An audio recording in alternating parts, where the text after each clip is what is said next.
Bienvenido a esta exploración un poco diferente hoy. Hola, ¿qué tal?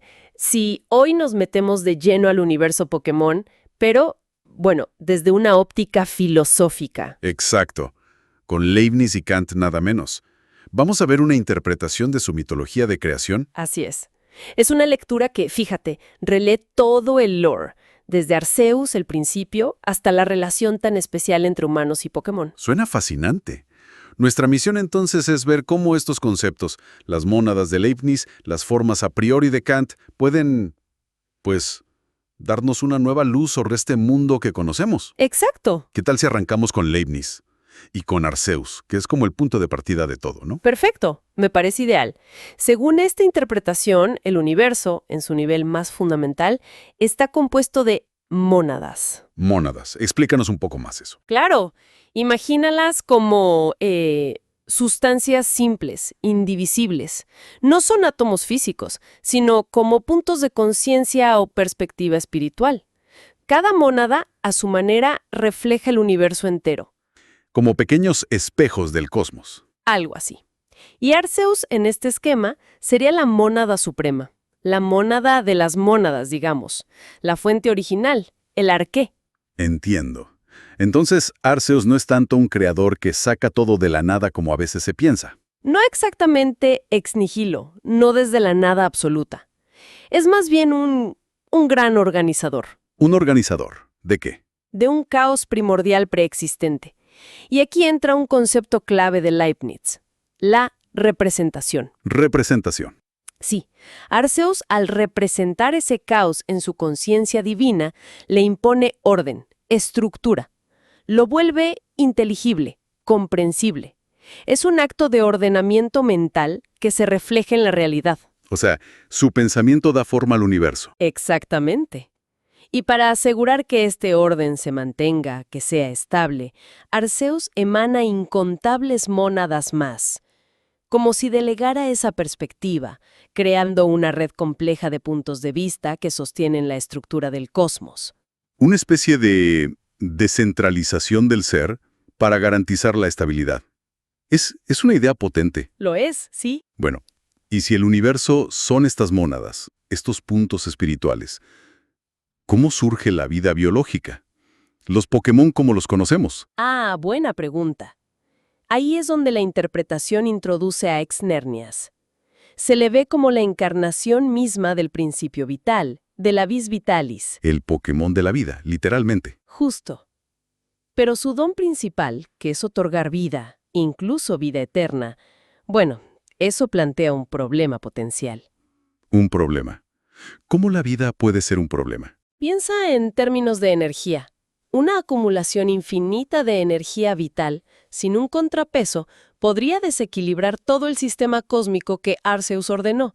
Podría llevar a una especie de estancamiento o saturación. Claro, un exceso incluso de algo bueno como la vida podría romper la armonía. Tiene sentido. ¿Y cómo se soluciona esta tensión? Pues ahí entra Yveltal. Su rol, según esta lectura, no es ser malo per se, sino ser el regulador necesario. Introduce el ciclo de vida y muerta. El Pokémon de la destrucción. O mejor dicho, de la reabsorción. Reabsorbe el exceso de energía vital para mantener el equilibrio. Es el otro lado de la balanza de Exerneas. Un sistema de controles y equilibrios, entonces. Vida y muerte como fuerzas complementarias. Exacto. Y para asegurar que todo este sistema funcione armónicamente, está Zygarde. Él es el guardián del equilibrio general, de la homeostasis cósmica. Interviene si la balanza entre creación y destrucción se inclina demasiado hacia un lado. Entiendo. Xerneas crea, Yveltal regula, Zygarde vigila. Un triunvirato de estabilidad. Precisamente. Mencionaste antes también a Mew. ¿Cómo encaja él en este cuadro? Porque Mew es como el ancestro de todos, ¿no? Sí, y su papel es interesante. Mew podría representar quizás un intento posterior o más refinado de Arceus para infundir vida en el universo. Más refinado. ¿En qué sentido? Bueno, Mew tiene tipo psíquico, lo que le permitiría tal vez sentir de forma más directa la energía ambiental, las necesidades del entorno y, sobre todo, su habilidad de transformación. Claro, puede convertirse en cualquier Pokémon. Exacto. Esa fluidez, esa capacidad de adaptarse, evita la acumulación problemática de un solo tipo de energía vital. Lo hace inherentemente más flexible, más equilibrado desde el principio, menos propenso a generar los desbalances que Exernias podría causar sin Yveltal. ¿Una forma de vida más adaptable? ¿Menos rígida que la propuesta inicial de vida eterna? Interesante. Sí, es una lectura que le da una nueva dimensión a Mew. Vale, hemos cubierto la estructura del ser, el cosmos, la vida. Todo muy Leibniz. Pero mencionaste a Kant al principio. ¿Dónde entra Immanuel Kant en todo esto? Kant nos ayuda a entender la otra parte fundamental, la estructura de la mente, de la conciencia, cómo percibimos y ordenamos la experiencia. ¿Y cómo se refleja eso en Pokémon? A través del trío del lago, Uxie, Mesprit y Azelf. Esta interpretación los ve como encarnaciones de las formas a priori kantianas. Las formas a priori, las estructuras innatas de la mente, ¿no? Espacio, tiempo, causalidad. Exacto, pero aquí aplicadas a la experiencia interna. Uxie representaría el conocimiento, la lógica, la estructura racional, la capacidad de entender. El guardián del conocimiento, tiene sentido. Mesprit encarnaría la emoción, la sensibilidad, la capacidad de sentir. El ser de la emoción. Y Azel sería la voluntad, la determinación, la energía motriz, el impulso para actuar. El ser de la voluntad. Conocimiento, emoción, voluntad. Las bases de la psique. Justamente, serían como las categorías fundamentales a través de las cuales todos los seres conscientes, incluidos los Pokémon, organizan su experiencia interna y buscan un equilibrio psíquico propio. De acuerdo. Entonces tenemos la estructura ontológica del universo con Leibniz y las mónadas, y la estructura epistemológica de la mente con Kant y el trío del lago. Cubrimos el ser y el conocer. Exacto. Y ahora, los humanos. Mencionaste que aquí la interpretación se ponía audaz. ¿Cómo entramos nosotros en este esquema filosófico Pokémon? Bueno, aquí la hipótesis es que los humanos evolucionaron desde los Pokémon.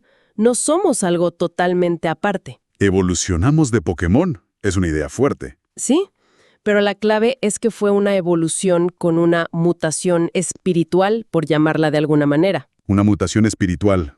¿Qué significa eso? Significa que en el proceso evolutivo, los humanos perdimos parte de la conexión directa, instintiva, que los Pokémon tienen con la emoción pura, representada por Mesprit, y con la energía elemental, la voluntad pura, representada por Azelf. O sea, perdimos sensibilidad emocional y fuerza de voluntad innata. Suena con una desventaja. Fue una pérdida en cierto sentido, sí. Quizá por eso los humanos parecemos a veces más desconectados de nuestros instintos o de la naturaleza que los Pokémon.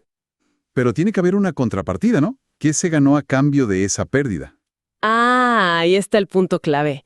Se ganó una expansión tremenda en la esfera de Uxie, la del conocimiento. ¿Más conocimiento? Muchísimo más.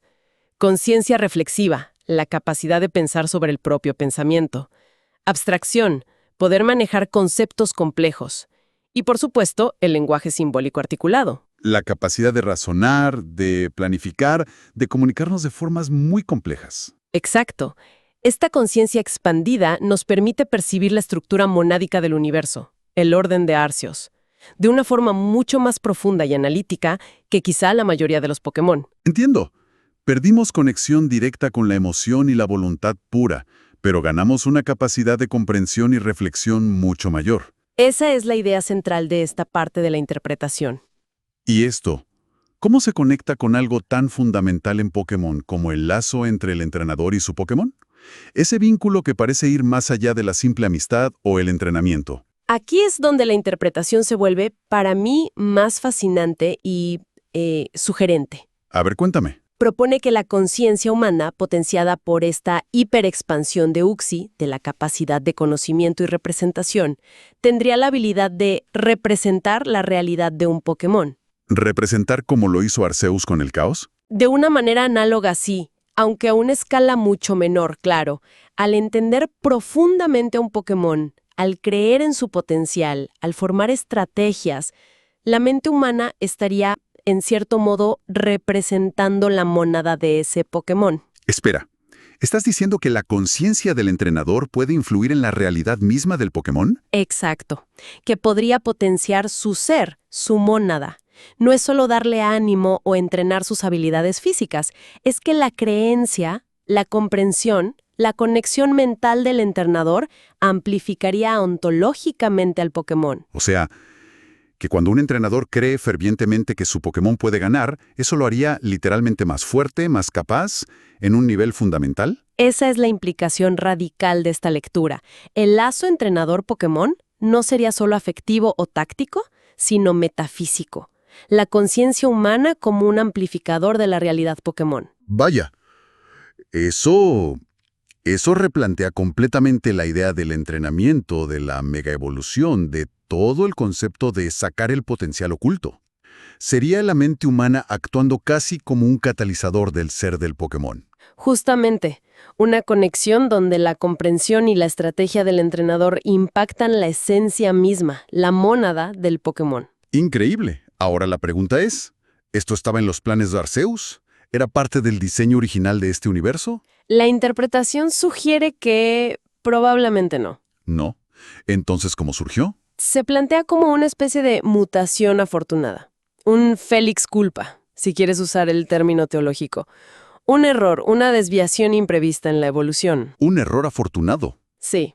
No estaba previsto que una especie sacrificara parte de su conexión emocional y volitiva para desarrollar una conciencia tan abstracta y potente.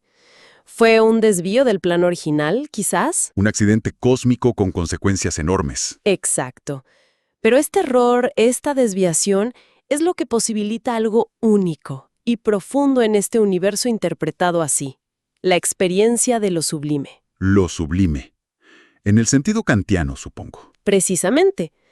Kant habla de lo sublime como ese sentimiento de asombro, de pequeñez, pero a la vez de exaltación, que sentimos ante algo inmensamente poderoso o vasto, como la naturaleza salvaje, pero que nuestra razón puede, de alguna manera, abarcar o comprender. Entiendo. El poder que nos sobrepasa, pero que podemos conceptualizar. Pues bien, en esta lectura, la interacción entre el entrenador humano y el Pokémon poderoso sería la máxima expresión de lo sublime. Tienes el poder inmenso, casi caótico, del Pokémon. Comprendido, conectado y, en cierto modo, guiado y potenciado por la conciencia reflexiva del humano. Exacto. Ese momento de perfecta sincronía, de comprensión profunda que lleva a la victoria o a una hazaña increíble. Eso sería la experiencia culminante de lo sublime en el universo Pokémon, la unión de la naturaleza poderosa y la razón que la comprende y realza. Qué perspectiva tan hermosa y compleja. Me deja pensando mucho. A mí también, cada vez que la repaso. Entonces, para ir cerrando, esta lectura filosófica nos deja con una idea muy potente.